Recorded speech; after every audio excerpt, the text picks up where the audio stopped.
দুনিয়া, আমি সবসময় বলি দুনিয়া স্বার্থপর, কেউ মনে রাখে। শুধু শুধু শুধু শুধু শুধু শুধু এই বাবা, শুধু শুধু মুরব্বী চাচা 60 বছর যেই মেহনত করে মাথার ঘাম পায়ে ফেলে সত্য মিথ্যা হালাল হারাম, সুদ ঘুষ চুরি দুর্নীতি মিথ্যা ধোঁকা অবৈধ উপার্জন কিস্তি ওজনে কম দিয়া ঠকাইয়া প্রতারণা করে 2 হাতে কারাকারি করে কামড়া কামড়ি করে যেই দুনিয়া সাজাইলেন, আল্লাহর কসম এই দুনিয়া আপনারা ভুলে যাবে, এই স্ত্রী সন্তান আপনাকে ভুলে যাবে। এরা মনে রাখবে না, এরা মনে রাখবে। এই খাট পালন সোফা ফার্নিচার পরবর্তী 20 বছরের ব্যবধানে আপনার চিহ্ন থাকবে।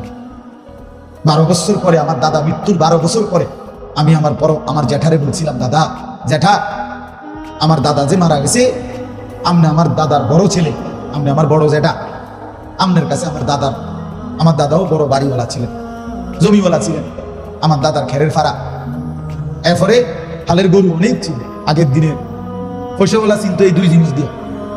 হ্যাঁ, গৃহস্থ খেরের ফাড়া কত, আর হলো কি হালের গরু। হালের গরু দেখলে মানুষ বুঝতো যে এরা কি বলা পয়সাওয়ালা। খেরের ফাড়া দেখেছি, অনেক কিছু ছিল দাদা।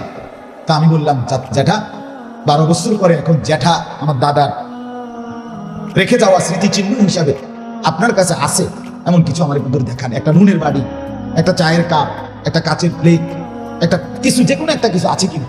কসম আল্লাহ, জ্যাঠা কাঁদা দিছে, চোখের পানি ফেলে বলছে, না বাতিজা, তোরে দেখাইবার মতো আমার কাছে কিছু নেই। এর নাম দুনিয়া, এর নাম কি দুনিয়া। তাহলে আমার দাদা কি মাটির বিরিয়ানি ভাত খেয়েছে? আমার দাদা ফ্লেটে ভাত খেয়েছে না? কথা বলেন না কেন? আমার দাদা কি নুন মাটির নিয়ে রাখছে? তো সেই নুনের বাড়ি, সেই প্লেট কোথায়?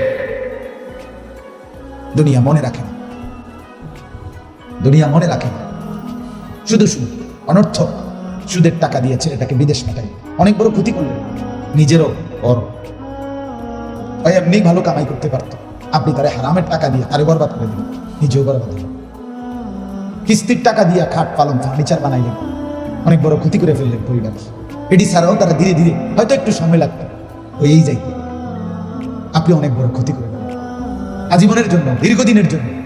তাদেরকে হারামের সাথে জোড়াই, নিজেও নষ্ট হলেন, তাদেরকেও নষ্ট করলেন,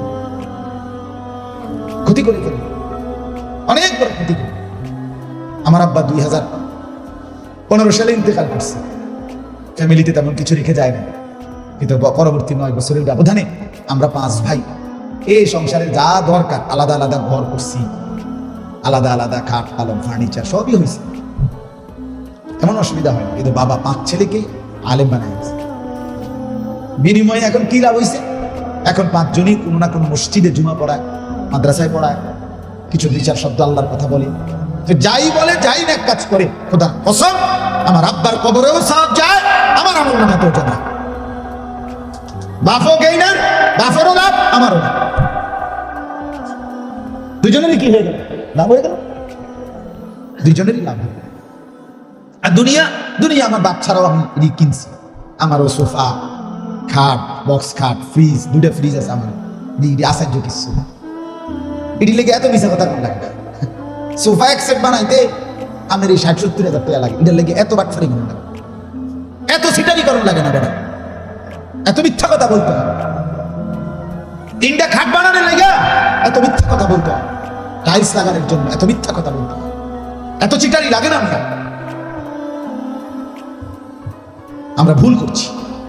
আমরা হায়াত, আমরা আমাদের জিন্দেগি, আমাদের সময় ইচ্ছা করে অনর্থক না বুঝে অবহেলা শেষ করে দিলাম।